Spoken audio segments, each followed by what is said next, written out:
Reports of my death have been greatly exaggerated. I am still around and still playing Shogun. I'm still doing it, boys. I love this game. This is the best Total War for me, and I don't think any game will come close to Shogun 2 by Creative Assembly anytime soon. Just gonna have a little sip of coffee here. How you doing, by the way? Grab yourself a beverage. Grab yourself a snack. Grab yourself a drink. This is gonna be a doozy. Alright, so I did the Otomo cheese. The Otomo cheese, I don't know if you've done it before or you know what it is. Playing on legendary difficulty, of course, otherwise it's easy, you can just save scum. You take all of Kyushu, but you do it in a manner where you're abusing rebellions, so you can get 5 Nanban quarters. And this obviously gives you huge growth per turn. It gives you lots of trade. You can basically be trading with all of Japan. It helps with your Christianity conversion. But most importantly, it allows you to recruit the Portuguese Tercos in 5 provinces. So that means you can basically field 5 standing armies of these guys. And I've, of course, mixed in Dunderbus Cav and Samyari Ashigaru.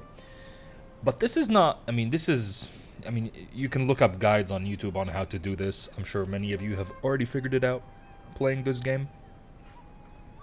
But what's interesting is the situation that I'm in right now. So we're basically looking at a Japan where most of these clans never really make it into the late game. I mean, the Iko-Iki sometimes, explode, but the Iko-Iki haven't done anything here. The Oda are nowhere to be seen. Obviously the Shimazu, I destroyed them.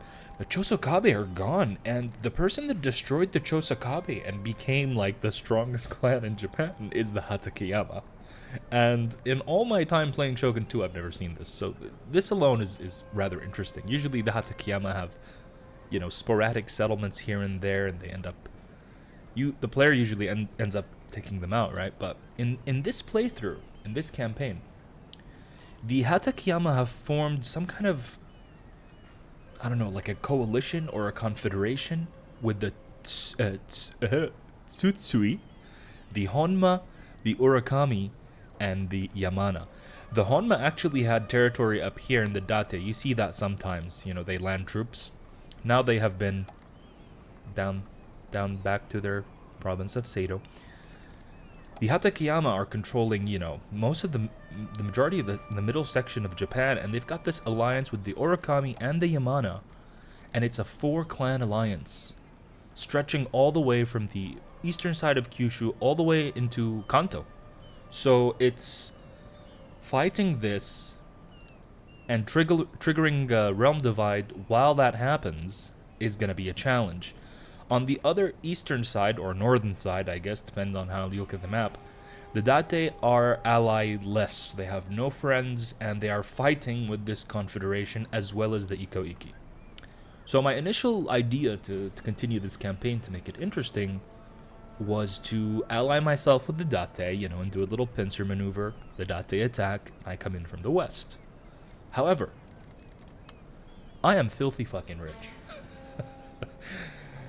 I've set up for 90 turns. I've got the best upgrades. I haven't really been at war, other than the Shimazu, the Shoni, the Ito, and their rebellions. I've got 4 trade ports, so I'm making lots of money. This is my income with 5 full standing armies and 4 navies. So it's I've got a really good economic background, and this allows me to do funny things.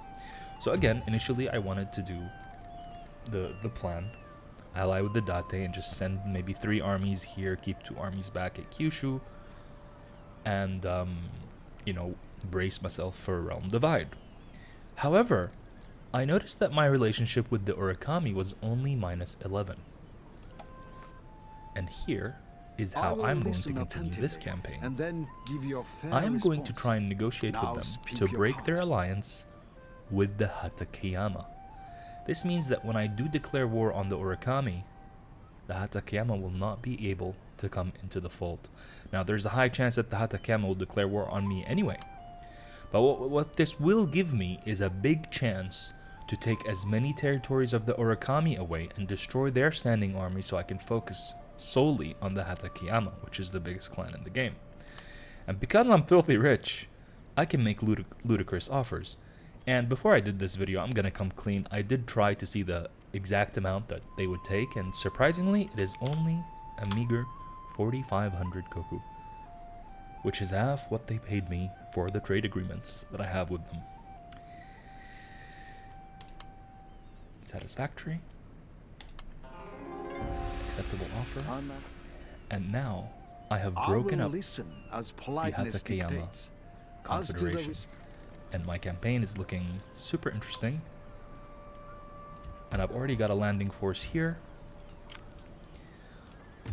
And I believe when you do that, yeah, you can just declare war on the Urakami right away because you don't need to worry about any kind of penalty.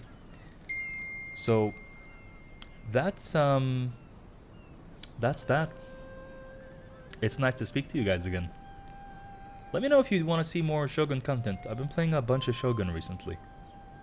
Mostly single player because, you know, the multiplayer is obviously not a thing anymore. But yeah, thanks for watching, boys. If you want more updates about this, do let me know. If you'd like to see campaigns, let me know. I'm playing lots of Shogun. Could be doing campaigns. Let me know in the comments if you want a specific challenge or a specific faction. And who knows, maybe we can start a Shogun series in 2024. Wow.